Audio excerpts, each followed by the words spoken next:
My name is Burke Hedges, author of the best-selling book, The Parable of the Pipeline. I open my book with a story about Pablo and Bruno, who take two very different paths in their quest for financial independence. What you're about to see is the delightful animated story of their adventure. So, sit back, relax, and enjoy the life-changing lessons in The Parable of the Pipeline.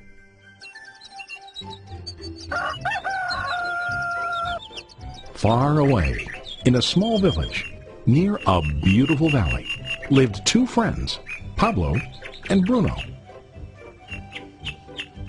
They were both young and dreamed of a better life for themselves. They'd often discuss their dreams about how they would become the most successful men in the village. They weren't afraid of hard work, and they searched for opportunities to help realize their goals and achieve their dreams. One day, an opportunity presented itself.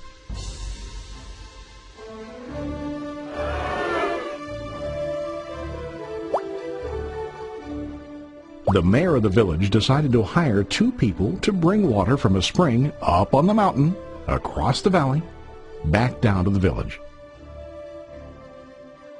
They were to be paid based on the amount of water delivered to the village.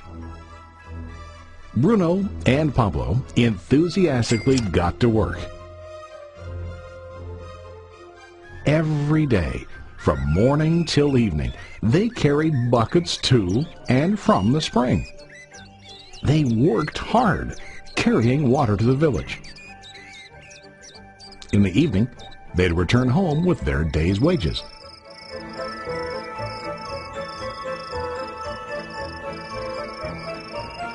Bruno was satisfied with his work and the money he earned. He was sure that with this work he could achieve his dreams. Bruno thought that to increase his wages he could use bigger buckets to bring more water each trip. He believed with a larger income he would soon be able to buy a cow and the house that he dreamed about.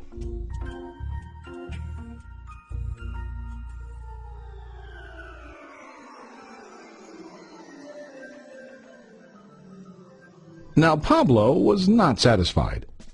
At the end of the day, his back and hands ached, and he was exhausted. He was looking for an easier way to earn more. One day an idea occurred to Pablo. He imagined building a pipeline to deliver the water from the mountain spring to the village. With this pipeline, he could get more water to the village without carrying buckets back and forth from the spring to the village. Soon, he got very excited about his idea and began to plan.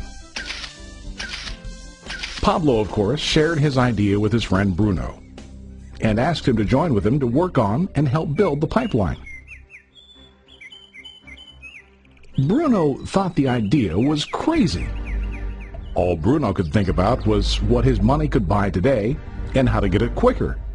He felt that building a pipeline would slow him down and delay him in achieving his goals. Instead, Bruno got bigger buckets and went more often back and forth, fetching water. He was sure that with this method, he could make more money. Pablo decided to build the pipeline on his own. He understood that it would not be easy to build, and it would take time to complete the pipeline. Pablo knew that it could take several years to finish, but he set his mind on his goal. Every day he worked and carried water like before. But on weekends and during his spare time, he worked hard to dig in the rocky soil and build his pipeline. In the first month, there was little to show for his work.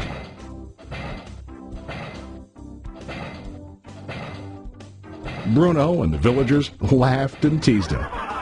They called him Pablo the Pipeline Man. During this time, Bruno's income doubled. He already bought a cow and a bigger house. His lifestyle changed. He now spent time after work in the bar, enjoying his hard-earned wages from delivering water.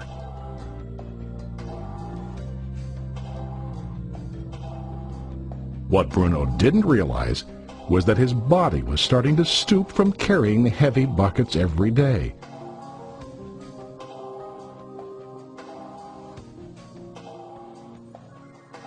His face looked worn and his body tired. Soon, he began to carry less and less water due to the wear and tear on his body.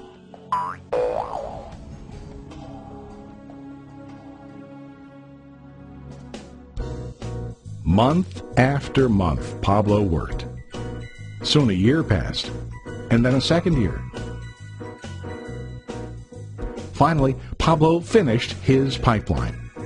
He now used his pipeline to deliver water to the village instead of carrying buckets.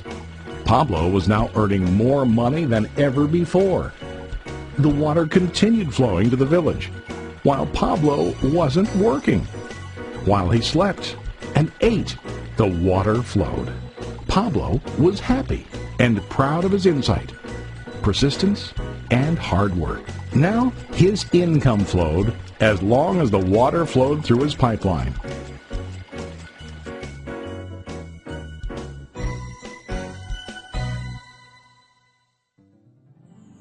The story of Bruno and Pablo is a reflection of life.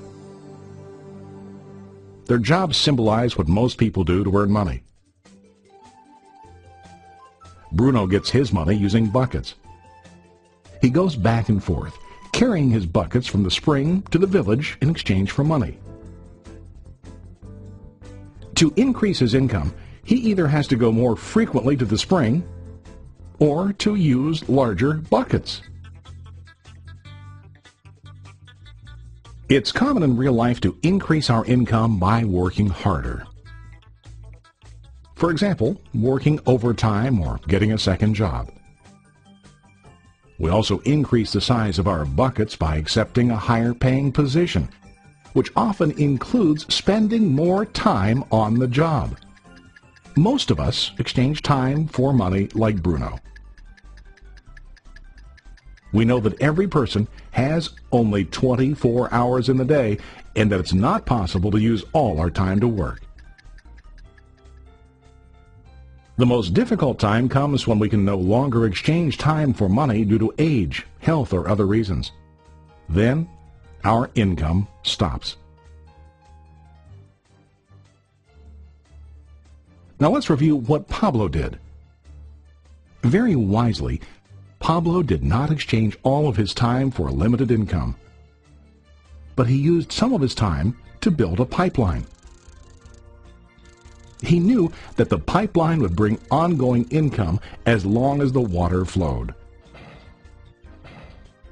An ongoing income that multiplied the time he worked each day. Pablo knew that someday, maybe because of age or health, he would no longer be able to exchange his available time for money. Pablo knew that if he could make his idea of a pipeline work, then he only has to do the hard work of building the pipeline. After the pipeline was completed, Pablo was able to monitor and maintain the flow of water to ensure that his income will continue. Pablo has shown us that to earn an income, we don't always have to directly exchange time for money. There really are better ways. How about you? Are you still like Bruno, who directly exchanges time for money? Or do you want to be like Pablo, building and maintaining a pipeline for ongoing income? If you are interested in the idea of building your own pipeline, contact the person who lent you this presentation. You can start building your pipeline today.